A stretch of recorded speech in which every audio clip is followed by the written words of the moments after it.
Alright boys, welcome back to another video. Last night we broke down the Knicks game 1 win over the Pacers. In this one we are going to talk about Josh Hart, Jalen Brunson, but we're going to focus mainly on the officiating because believe it or not, this has been the main talking point for the media, and a lot of it has to do with it, of course, being the Knicks. This is something that I talked about, I believe it was like 2 or 3 days ago, saying that the NBA does not want the Knicks to win this series, and I know it might sound a little bit confusing because of the calls, but we're talking about the Knicks. Remember a couple of months ago, Becky Hammon went on live television and said that Jalen Brunson is not a 1A player. Kenny Smith said that the Knicks are always going to have the second or the third best player in the playoffs in a series. And now what does Brunson do? He goes out there, he outplays Maxey, he outplays Embiid, he outplays Halliburton in game 1. The Knicks, TNT crew, they said that they would lose to the Magic. They would lose to the Sixers, you name it. So I just want everyone to know that, yeah, sure, the NBA, everyone picked the Knicks to win this series, but that's because they're doing their job, man. I mean, if you pick the Pacers out of spite of the Knicks and the Knicks win, then obviously you're going to be questioned for your credibility. So I just wanted to get that out of the way because if you're a Knicks fan, diehard Knicks fan like me, I mean, and you follow the media, you would know that there is far from many people rooting for us. I feel like the one consistent person the entire season has been Kendrick Perkins, so shout out to Big Perk. But I digress in that. Let's talk about the game. So last night there was some bad calls. The first bad call was, of course, the illegal screen. It was technically the right call, but with 13 seconds left in a 1-point playoff game, you certainly don't want to call that. But it was the right call because the Pacers challenged it and lost. But you have to understand that Dante DiVincenzo earlier in the game got called for the same screen, so they were calling it evenly on both sides. The one call that definitely changed the game, in my opinion, was the, in quotations, kickball violation. That was all hands.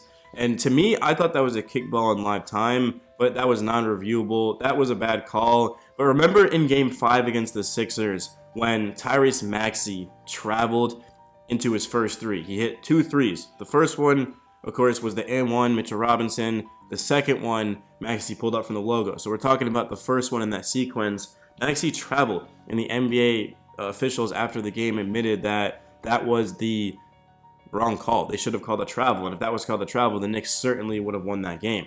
I never said once that, oh, that's a travel, man, the Knicks were robbed. Like, it just doesn't make any sense. Like, I hate how people go out there and they blame the officials, man. I mean, it's a hard job. They're going to miss calls. That's life.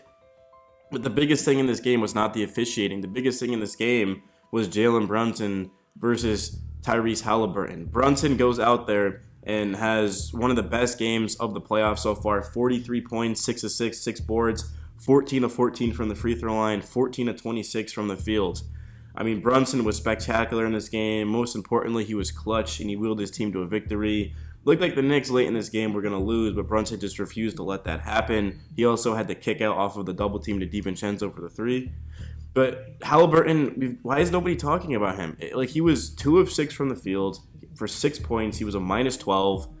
36 minutes, 8 assists, 4 steals certainly is fantastic, but you can't score 6 points in this playoff series and expect to win. It's just not going to happen. There won't be a single game this series where the Pacers beat the Knicks where Halliburton has under 10, because Brunson's going to give you 35 to 40 every single night. He's playing on literally a historic level. Brunson's on the same level offensively as LeBron James in 2009 and Michael Jordan. I don't remember exactly the year, but prime Michael Jordan, right? I mean, that was young LeBron to that. I guess it wasn't really young. Or no, it was young. It was young because prime LeBron was like, what, 2013 if we're being real. So, yeah, like Brunson historically is good right now, and he was historically good in this game. 4 straight 40-point playoff games. If he does it 3 more times, he'll have the NBA record over Jerry West, the logo. And then, of course, you look at Halliburton, you get 12 from Obi, you get 18 from TJ, you get 8 from Shepard, who I don't even know who that is, but the guy came off the bench and remember immediately knocked down a 3-ball. And then you get 8 from Isaiah Jackson. The starting lineup, 19 from Siakam, Naismith gives you 12, 23 from Miles Turner. I don't know if Miles Turner is going to score 23. I mean, maybe he will, but hopefully not for our sake. And then Nembar scores 11.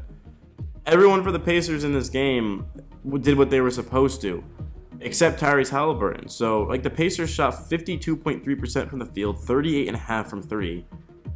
They did well on the boards. They forced a ton of takeaways, turnovers. They ended up scoring off of them. The Pacers should have won this game, but they didn't. I'm just saying, like, how come we're starting off segments on ESPN and whatever and talking about the officiating? Why not Tyrese Halliburton? If Jalen Brunson in this game scored 6 points, could you imagine? I mean, wow, bro, like that was just crazy to think. I mean, remember Brunson in the first 2 games against Philadelphia was very, very bad. I mean, of course, he did contribute in other ways of scoring, but he just was not shooting the basketball well. But Brunson ended up bouncing back, and ever since then, he has been, in my opinion, probably the best player, him or Anthony Edwards. One of them you could pick your poison, the best player in the playoffs since then. I mean, it's just crazy to think. But the Knicks, they do need to be better moving forward. Precious Achiuwa, 4 minutes, -6. Mitchell Robinson, 12 minutes, -8. Miles McBride, 11 minutes, -13. The Knicks just didn't play like they have been, like they're capable of in this game. And really the only reason the Knicks won this game was because of Jalen Brunson and Josh Hart. I mean, and Dante DiVincenzo. Like those 3 guys, the Nova boys, same thing in game 6. The reason why the Knicks won that was because of the Villanova boys. Same thing in this one, but you just need more.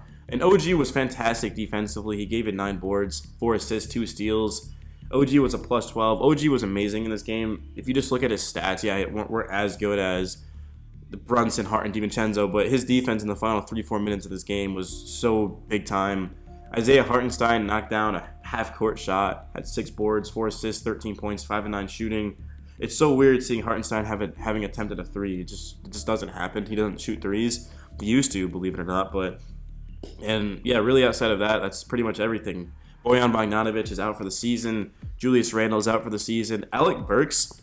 This is something I talked about in my preview. I said Precious Achiuwa should get some minutes. Alec Burks should get some minutes. And that's not to say that the Knicks starters are being overworked or anything like that. It's more so of let's just get guys out there that can contribute across the board because Indiana has a lot more depth than the Knicks. Like, let's not lie.